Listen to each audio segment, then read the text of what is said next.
Hey, good morning. Happy Sunday, everybody. So recently, the Pokemon market is starting to it's scorching right now. It's scorching hot. And it's one of those things where you wonder what is going on. Why is it like this right now? What happened? Scarlet and Violet era started, and nobody cared about it. They didn't like the gray borders. They didn't like the new changes that were going on. Um, I wanted to kind of discuss what I feel like is going on right now. Scarlet and Violet comes in right after Crown Zenith, and Crown Zenith was hot. It was the back end of Sword and Shield was hot. Right after Evolving Skies, the Brilliant Stars, the Lost Origins, all that stuff was hot. But Crown Zenith kind of ended Sword and Shield off with a bang. And then Scarlet and Violet comes in, just barely squeaking in, making no noise, no, nothing. People were complaining about the gray borders. People really didn't care, about the Maridon, Koraidon, the new Paldean starters. It just kind of didn't really catch on. And then all of a sudden, 151 comes along. It's the fourth set. You got Scarlet and Violet base, Paldea Evolved, Obsidian Flames, which again, Charizard set with easy pull rates. But then 151 comes along. But 151 didn't shake up the market for everything else. It became its own entity.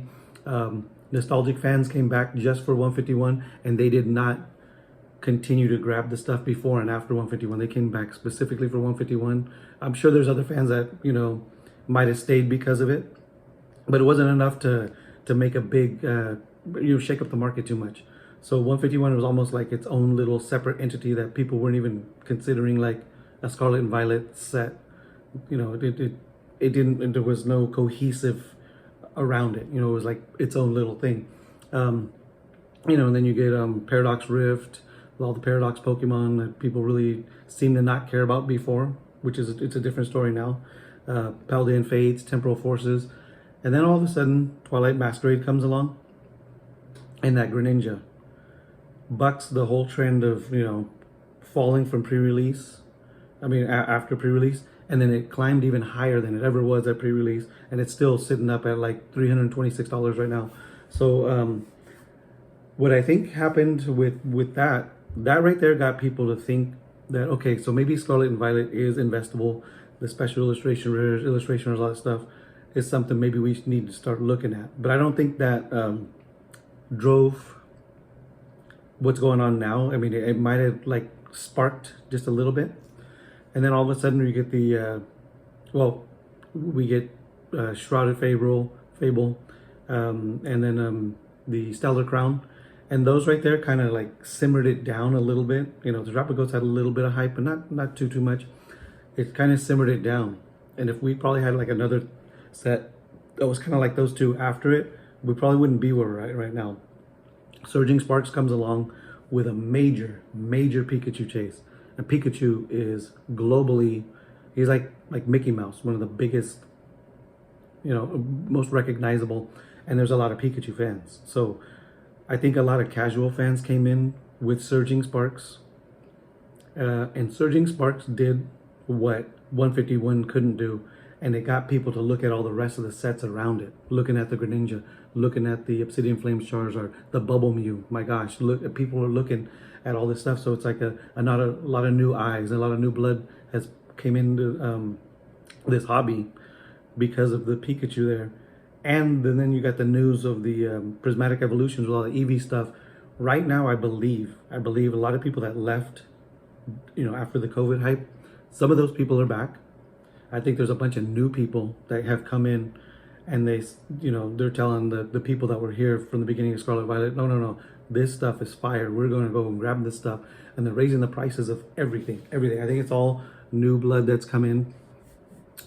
With Surging Sparks and Prismatic Evolutions, I do believe that LGSs that probably were more heavy on Magic, Yu-Gi-Oh, and all those other games, One Piece, with having distribution, they had access to Surging Sparks and Prismatic, and it's you know what? Well, maybe we'll go and buy some of that, or more than we were normally buying, or so the allocation has been spread a little bit more thin.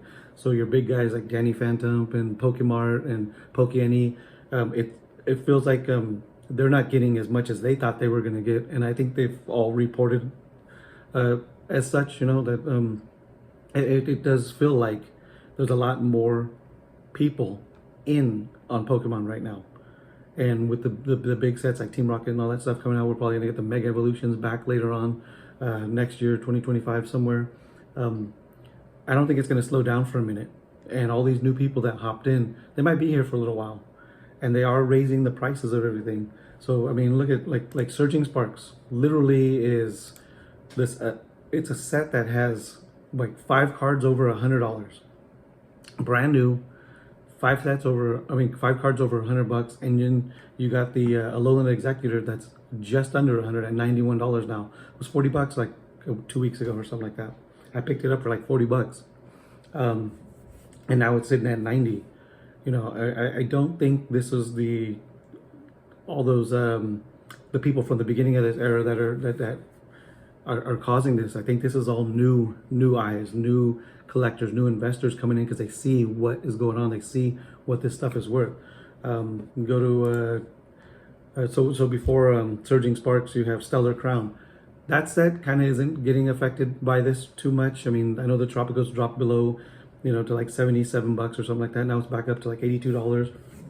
The Squirtle and the Bulbasaur, those are I think they're at their all-time high, but they're all they only moved up a few bucks. So, you know, I don't think everything's getting affected by that, but a lot of the popular stuff really is. You got so Shrouded Fable, even like the Earthen Vessel was down to like $60, that gold one. It's up to 65. The Cassiope dropped to about 48. It's up to 51. So there's a little movement on some cards, but there's a big movement on a lot of other cards. You go to Twilight Masquerade, the Greninja kind of jumped a little over like 333 or something like that, but it's back down to like 326. But it's the Eevee, you know, it was like a $55 card. Now it's at 64. So it's seen like, you know, a $10 gain, you know. So there's like I said, I believe there's a lot of new people pushing and driving these prices. You know, the Bubble Mew sat at $90 for so long, and now it's sitting at $305. It's an insane market right now. You know, it's sometimes you go look at a card. Oh, I'll go pick up that card next week or something, or when I get paid or something like that, I'll go grab a few more cards. And then when you go and all of a sudden those cards are like $20, $30 more than they used to be, it's insane. It's nuts. The Magikarp is sitting at what, 190 right now? That card was sitting around $50 for the longest time. It had its early rise earlier in the year, and now it's just going nuts. It's gonna be a $200 card. And Sword and Shield didn't get missed on this one either. The Lugia back up to $224. Silver Tempest booster boxes sold out.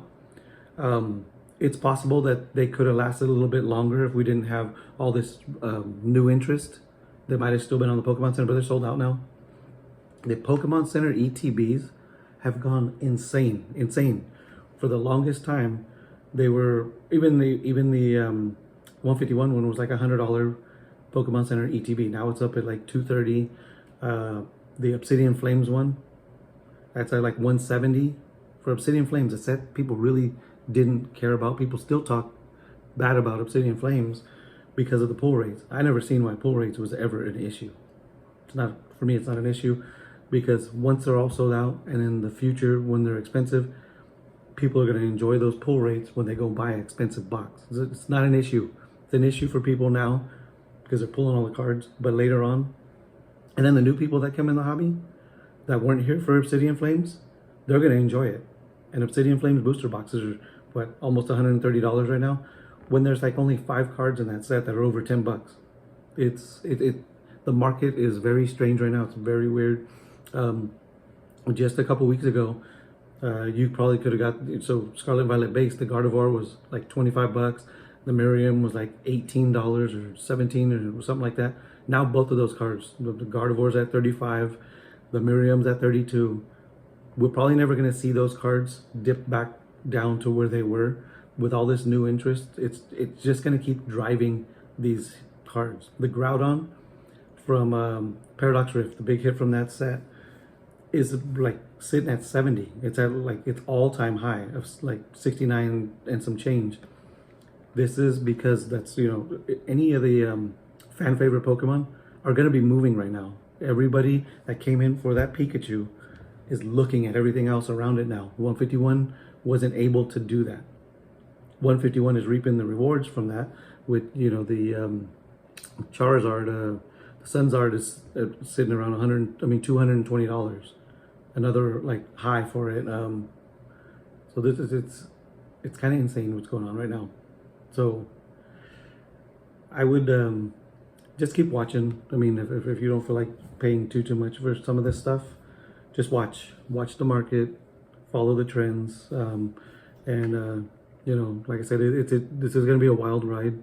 So I would, like I said, wherever you can, watch, look for price drops, because I have a funny feeling with the way it is. I mean, look at the Iron Crown. I mean, no, Raging Bolt from Temporal, 105, 105, insane, man. All right, so that's the end of my discussion, my rant, my talk about this crazy market that we're in that is completely on fire right now. Wow, it's nuts. But anyway, I'll see you guys on the next video. Have a good rest of your weekend.